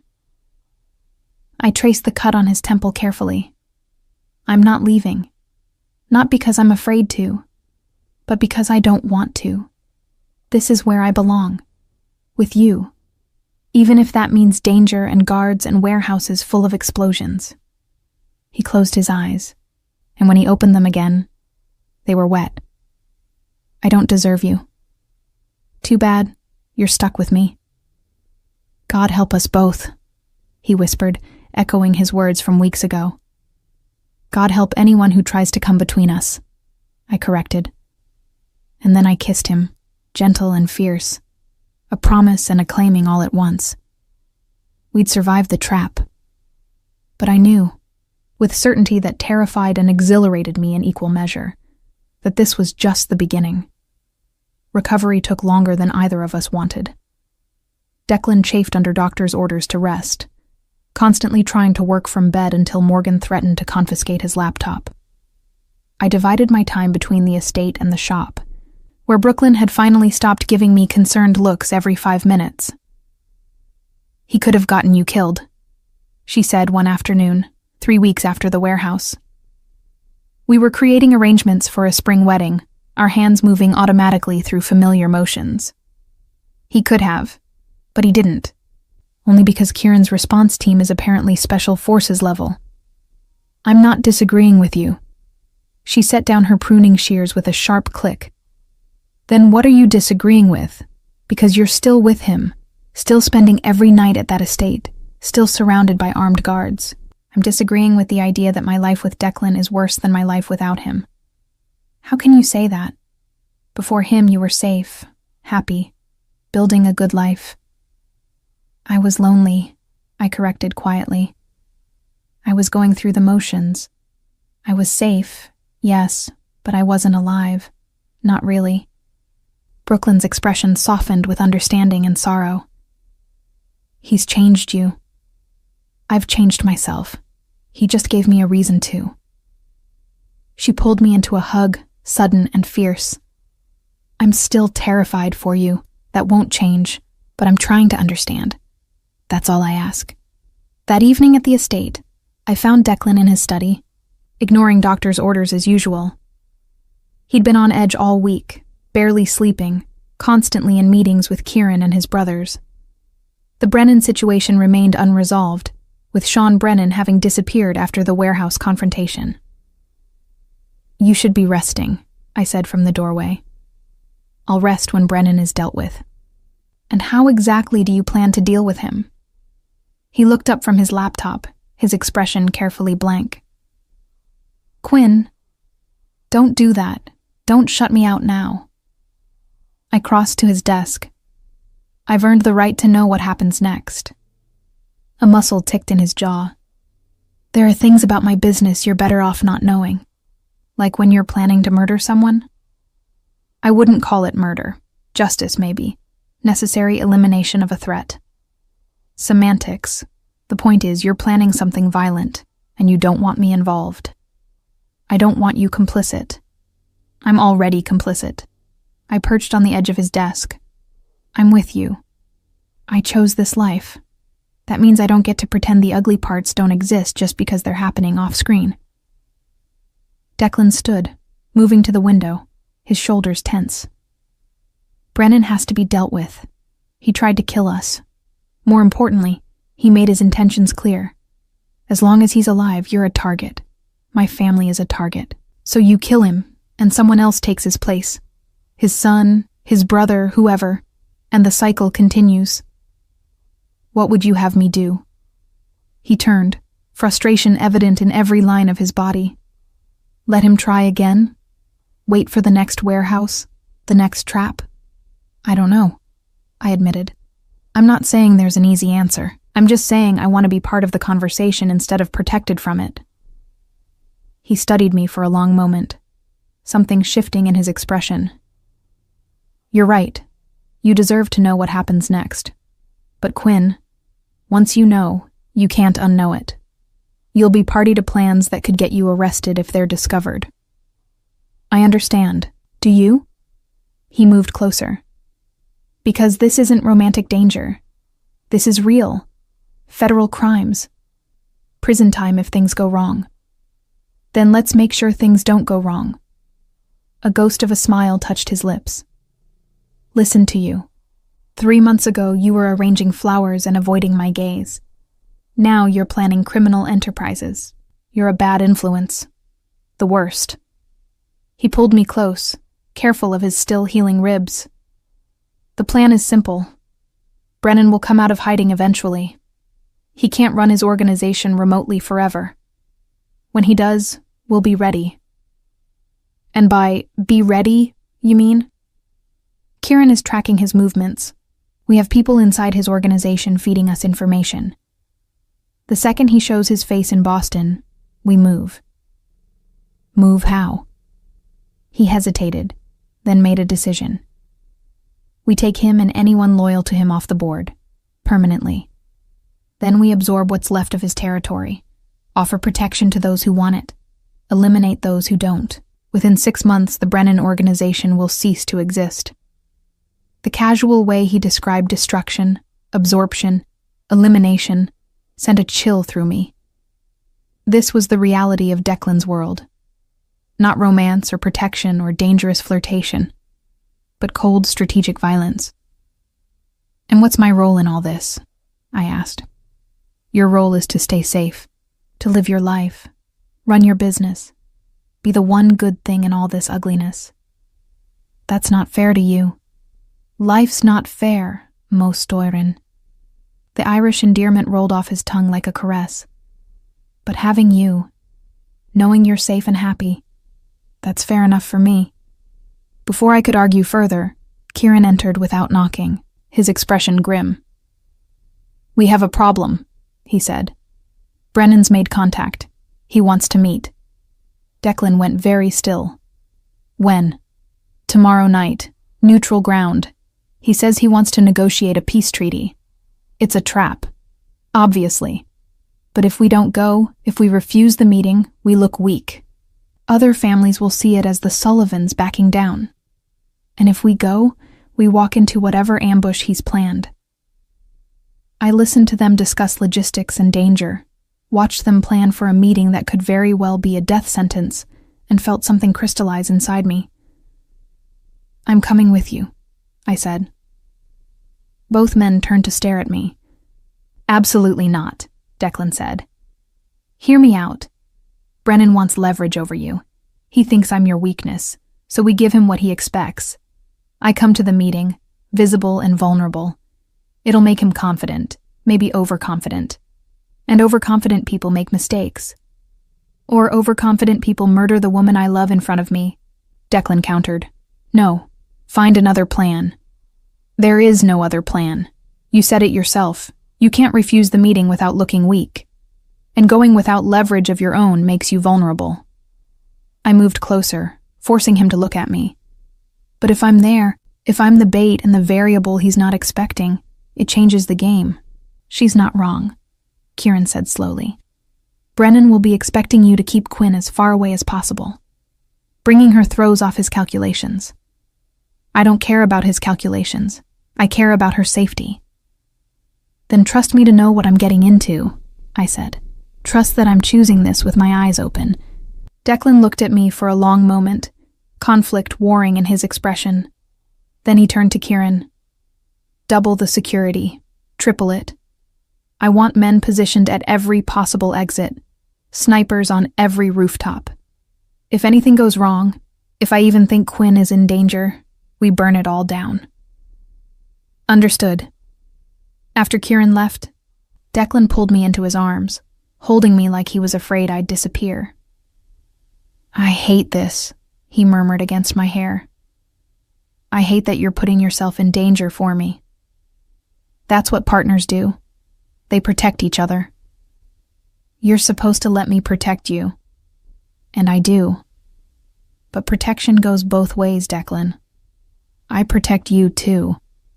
Maybe not with guns or strategic planning, but in other ways. By being someone worth fighting for. By reminding you why all this matters." He pulled back to look at me, his eyes bright with emotion. "You think that's a small thing? You think being someone worth fighting for isn't the most important protection of all? I think we protect each other in the ways we can. And tomorrow night the way I can protect you is by being brave enough to walk into danger at your side. You're terrifying, you know that? I learned from the best." The next day passed in a blur of preparation. Morgan helped me choose what to wear, something elegant but practical, easy to move in if things went sideways. Brooklyn closed the shop and came to the estate, refusing to let me face this alone, even though I insisted she should stay far away. "If you're doing this insane thing," she declared, "I'm going to be here when you get back. Someone needs to yell at you about your life choices." "I love you too." "I know.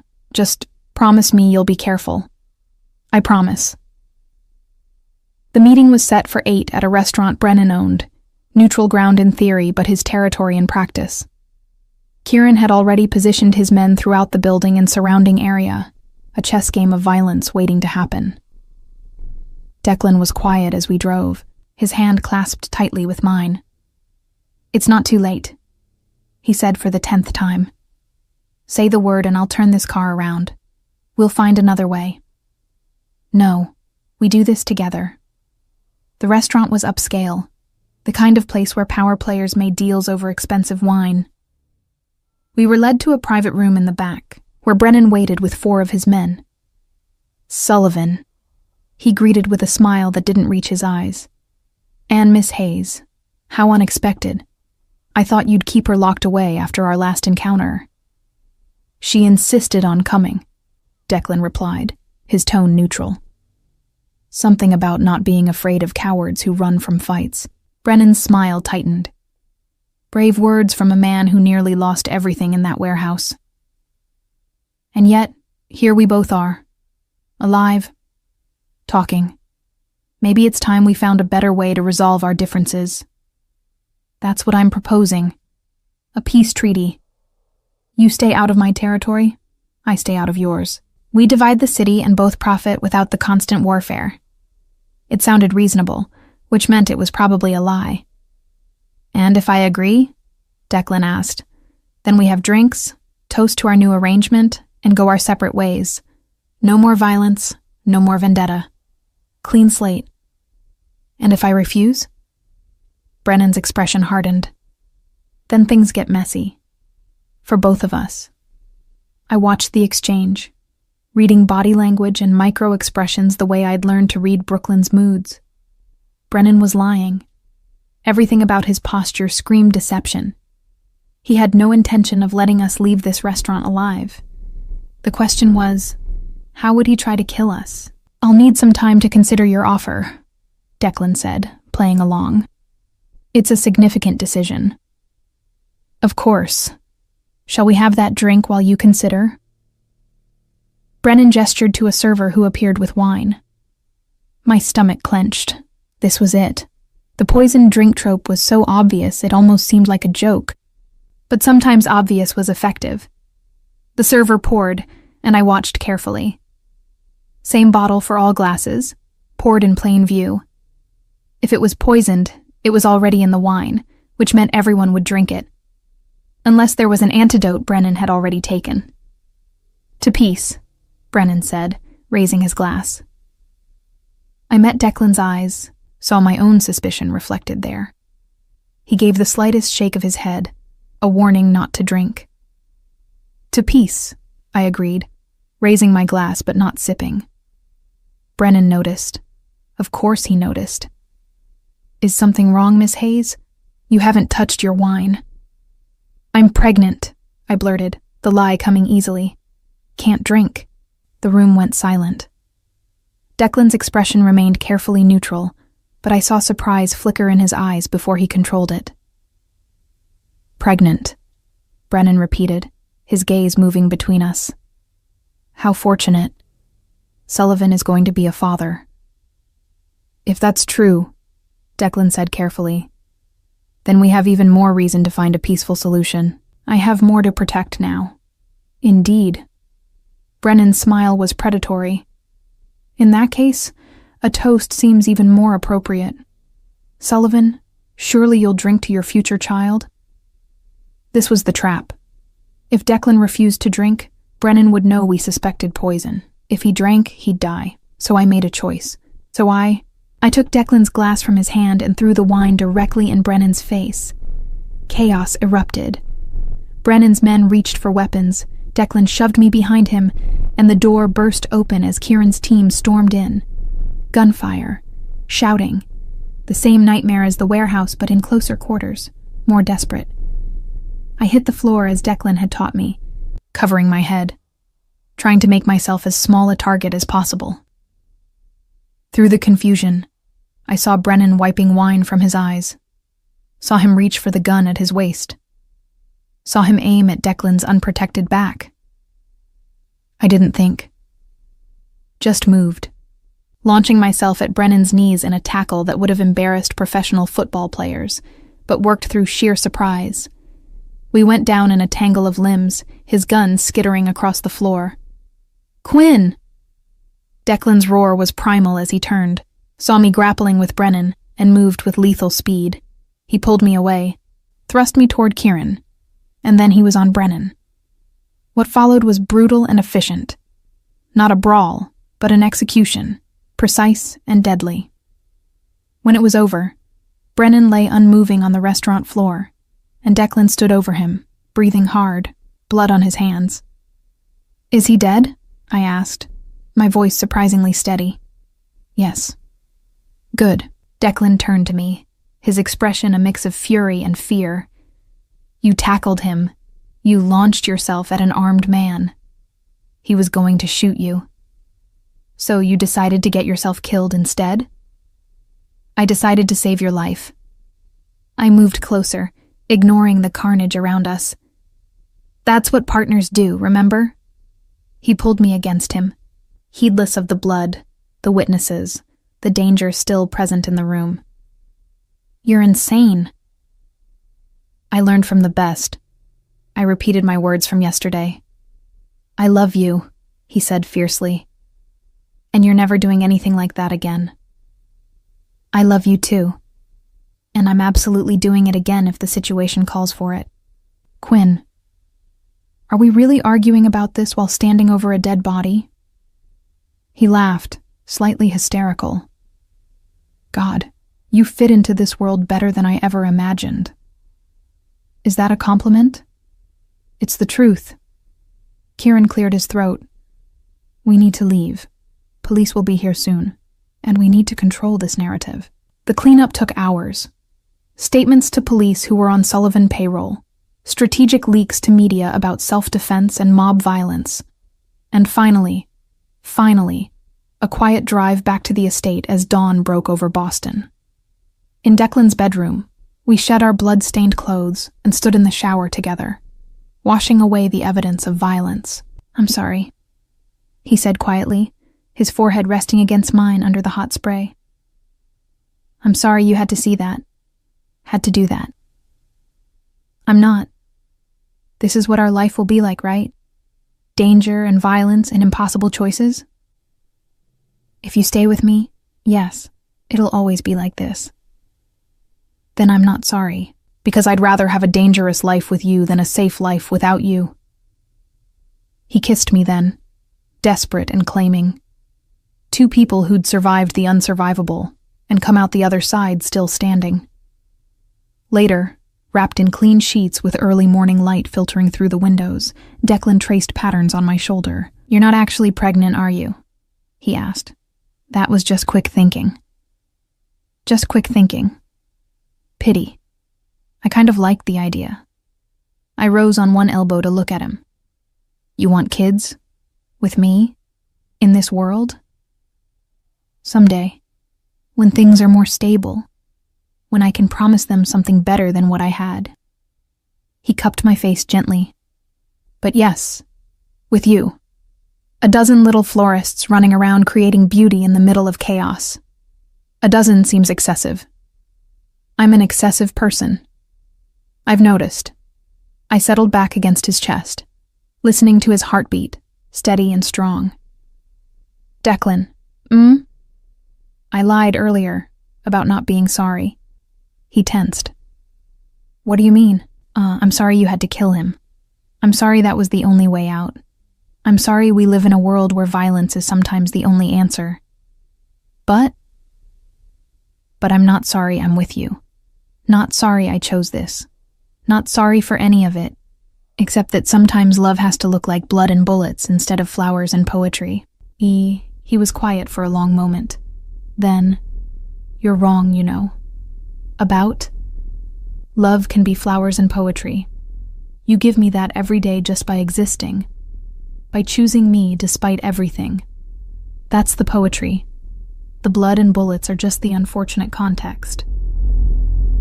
That's very profound for someone who just committed murder. I contain multitudes.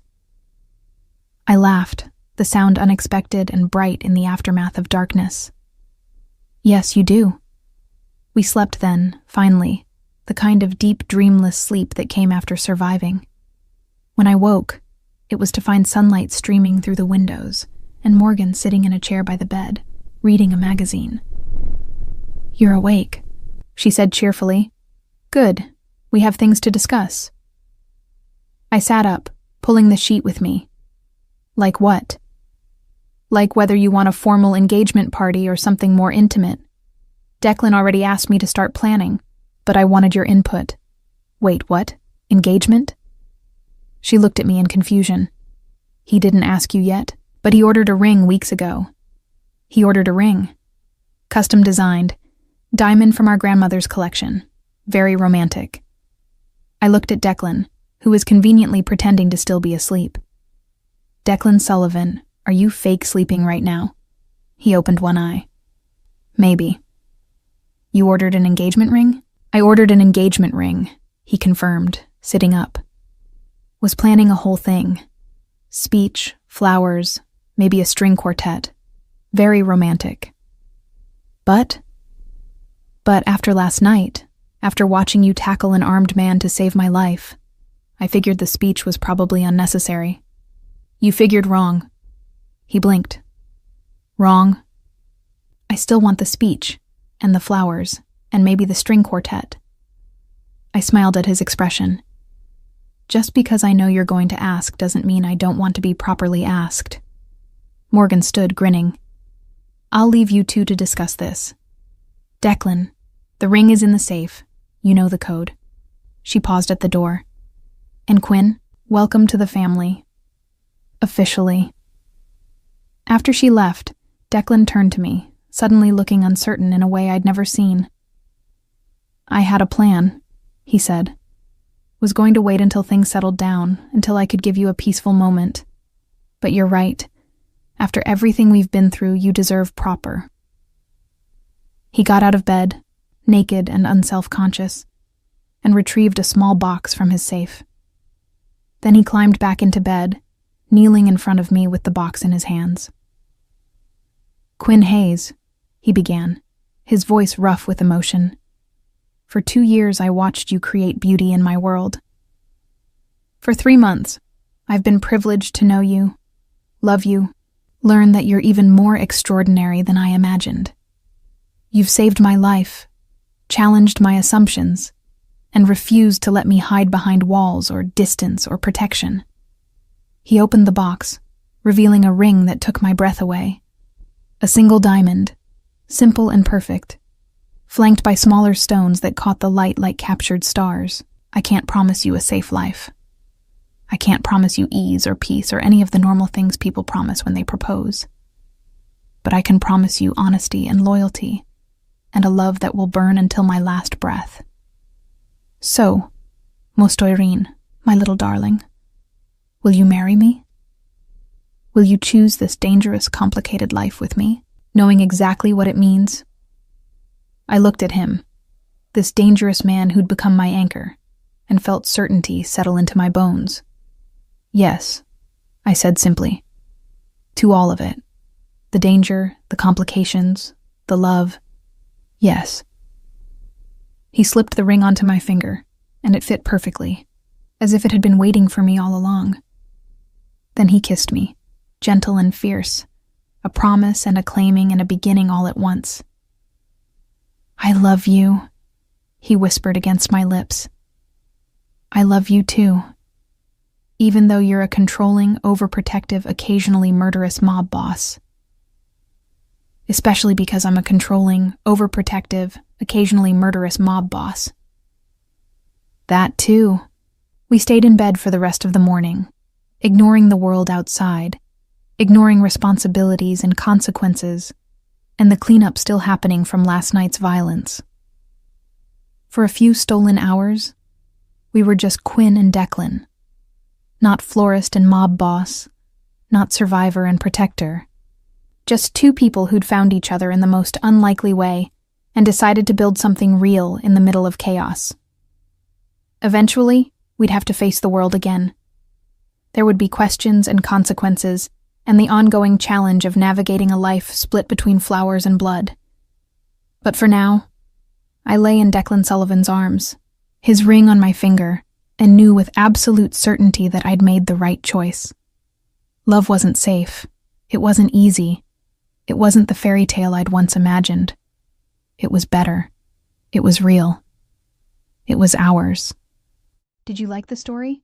Then hit that like button now. Comment below what you thought. I read them all, and share it with that friend who loves a good story. Here at Emma Romance Library, there's a new story every day. Don't miss it. See you soon.